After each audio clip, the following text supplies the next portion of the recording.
دلوقتي كل اللي انت عايز تعرفه على الموتوسيكلات وقطع الغيار والاكسسوار والموزعين كل ده بقى موجود دلوقتي على موبايلك. ايه بقى الحكايه دي؟ فتعالى يلا بينا اقول الحوار ده بقى كله في ابلكيشن موجود دلوقتي. كان المفروض الابلكيشن ده يكون موجود من زمان، وايه هو سكوتر اكس. انت النهارده راجل حابب تشتري موتوسيكل، حابب تشتري سكوتر، حابب تشتري قطعه غيار، عندك وسائل كتير وهي السوشيال ميديا اللي انت تقدر تعرف اماكن التجار او اماكن الموزعين للموتوسيكل اللي انت بتدور عليه. غير كده كمان لو حابب تعرف ان انت عايز تشتري مثلا قطعه غيار، فهل عايز تشتريها كوبي ولا عايز اصلي، ولو عندك كمان حاجه عايز تبيعها او عندك سكوتر او موتوسيكل حابب تبيعه حتى لو قطعه غيار تقدر تبيعه كمان على الابلكيشن ده. الميزه الكبيره للمستخدم ان هو لما يحب يعرف سعر سكوتر او موتوسيكل معين هيقدر يدخل على الابلكيشن ويعرف كل اسعار السكوتر او الموتوسيكل اللي هو نازل يشتريه، ويعرف كمان سعره في كذا معرض عشان ما يضحكش عليه. اول حاجه هندخل على الابلكيشن كده زي ما انتم شايفين، هنلاقي عندنا موجود الاقسام. ايه هي الاقسام؟ مكتوب عندنا معارض، موزعين، موتوسيكلات مستعمله، قطع غيار كوبي، اكسسوارات، كاوتش، سكوترات جديده، قطع غيار اصليه، سيفتي، زيوت، موتوسيكلات. انتوا متخيلين الابلكيشن مليان قد ايه فرايتيز ومليان قد ايه اقسام، وكل ده دايما بيحافظ على المستهلك. اول حاجه هنخش هنا على المعارض والموزعين، هيطلع يقول لك معارض ومراكز صيانه،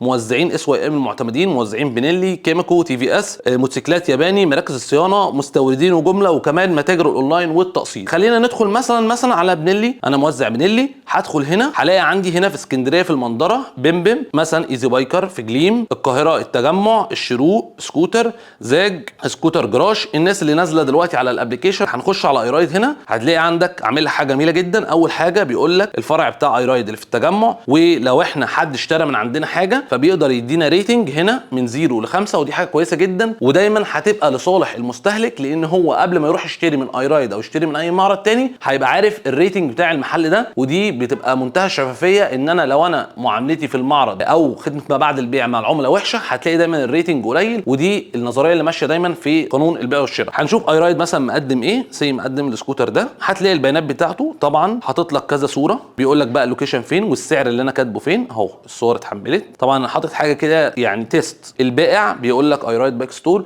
وحاطط لك هنا في الابلكيشن رقم التليفون بتاع المعرض، ودي حاجه كويسه جدا ان هو جايب لك كل البيانات زي ما انت شايف، الطراز، الموديل، الدفع كاش ولا لا، السعه، الالوان. وهنا بقى في حاجات جميله جدا ان انت تقدر على طول بتك الزرار تقدر تتواصل على طول مع المعرض مباشره بدون الفصال او الرجوع للابلكيشن. هنا تقدر اتكلم مع ايرايد، اقدر اقول لهم مثلا هي عايز مثلا اسال على حاجه، على طول المسج دي بتيجي فين. شايفين جات لي سكوتر اكس لان انا عندي اكونت في التجار، فيجي لي مسج ادوس عليها بتك الزرار هيجي لي ان هو اسامه مهدي بعت لي هي. تاني نقطه هنخش بقى مثلا نفكنا من الموتوسيكلات دلوقتي، هنخش مثلا على قطع الغيار الكوبي. في مننا كتير عايزين نشتري سير، عايز نشتري بطاريه، عايز نشتري اي حاجه. هنا برضو هتخش على قطع الغيار الكوبي هيصنفهم لك، يقول لك اس واي ام ولا كيميكو ولا زونتس ولا كيوي ولا بنيلي. هنخش على اس واي ام، هنلاقي عندنا بقى جميع قطع الغيار. شايفين علامه اس واي ام ب 150، فلتر هوا سيمفوني كوبي جوده عاليه ب 70 جنيه، جمجمه فانوس فيدل 3 ب 350، تيل خلفي كوبي ب 70 جنيه. انا النهارده مثلا واحد من الناس حابب انزل اشتري موتوسيكل، فسمع الموتوسيكل ده، كلمت معرض قال لي المعرض ده سعر الموتوسيكل ده 50000 جنيه. فانا ليه ما اخدش الخطوه ان انا ادخل على الابلكيشن وادخل انزل مثلا اشوف المعرض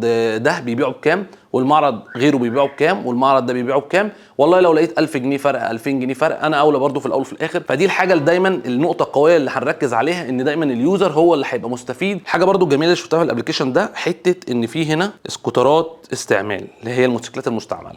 ان انت دلوقتي لو عندك موتوسيكل او سكوتر استعمال تمام تقدر تعرضه على سكوتر اكس على طول، ودي حاجه كويسه جدا. يعني مثلا هندخل هنا هنلاقي مثلا مكتوب سيمفوني اس ب 45000 جنيه. بص ادي واحد اهو يوزر عادي جدا منزل السكوتر ورافع الصور بتاعته، ده مثلا ماشي 22000 وكاتب لك كل حاجه المواصفات بتاعته. بس خليني اقول لك بقى على حاجه، ودي نقطه مهمه جدا، ان انت دلوقتي هتستخدم الابلكيشن ده ان انت تدخل تشتري حاجه يوزد من عليه. هتلاقي الابلكيشن قايل لك نوت مهمه جدا، يقول لك ايه؟ سلامتك تهمنا، قابل البايع في مكان عام واكشف على الموتوسيكل في معرض للفحص عليه. يعني هو بينبهك قبل اي حاجه الابلكيشن ان انت تقابل الراجل اللي بيبيع لك السكوتر في مكان عام عشان ما يحصلش اي عمليه نصب او اغتيال او الكلام ده كله، وبيقول لك اكشف عليه في اي معرض. تمام. تاني نقطه قال خد حد معاك وانت رايح تقابل حد، يعني خد حد معاك صديق ليك ولا حاجه عشان ما تبقاش لوحدك ويحصل عليك برضو عمليه ايه؟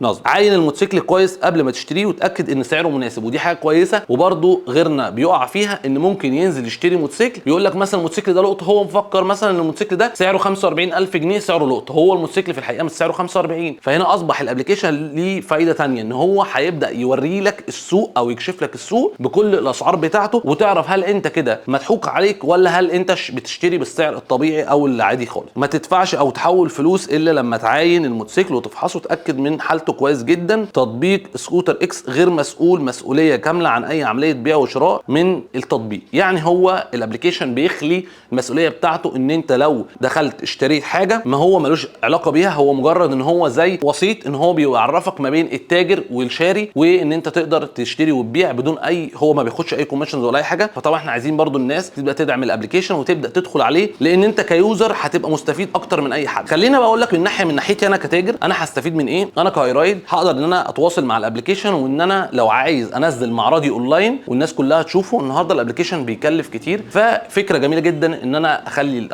المعرض بتاعي اونلاين ظاهر على الابلكيشن ومصر كلها هتشوف. فلو حد حابب ان هو يدخل على الابلكيشن كتاجر يقدر يتواصل طبعا مع سكوتر اكس، وهم هيقولوا له البادجت بتاع التكلفه ان هو يعرض الستور بتاعه وكل الاقسام. مش بس كده، هم بيحطوا لك كل حاجه. يعني انت لو شغال في الموتوسيكلات وقطع الغيار والصيانه بيعرضوا لك كل المنتجات بتاعتك على سكوتر اكس. طب السؤال بقى الناس كتير هتساله، هل يا اسامه الابلكيشن ده فيه توصيل ولا لا؟ هو الابلكيشن نفسه مش عامل توصيل، ولكن هتلاقي كل تاجر تحت حاطط اوبشن يا الا هو يقدر يوصل المنتج لحد العميل ولا لا، لكن الابلكيشن نفسه ما عندوش الخدمه دي. الخلاصه بقى الموضوع ان بصراحه الفكره جميله جدا بتاعه الابلكيشن، انا حابب ان انتوا تدعموا الفكره دي، وكمان هتفيد دايما الاند يوزر او المستخدم. هسيب لكم تحت في الديسكربشن بالنسبه لللينكات للاي او اس او الاندرويد، هسيب لكم اللينك بتاعه تقدروا تعملوا عليه داونلود للابلكيشن. ولو حد من التجار حابب طبعا ان هو ينضم للسكوتر اكس يقدر يكلم برضو الرقم بتاعهم، هسيب لكم برضو الرقم بتاع الاداره بتاعتهم. فهي طبعا فكره حلوه جدا، فيا ريت ندعمها كلنا. واشوفكم في فيديو جاي. معاكم اسامه مهدي بتاع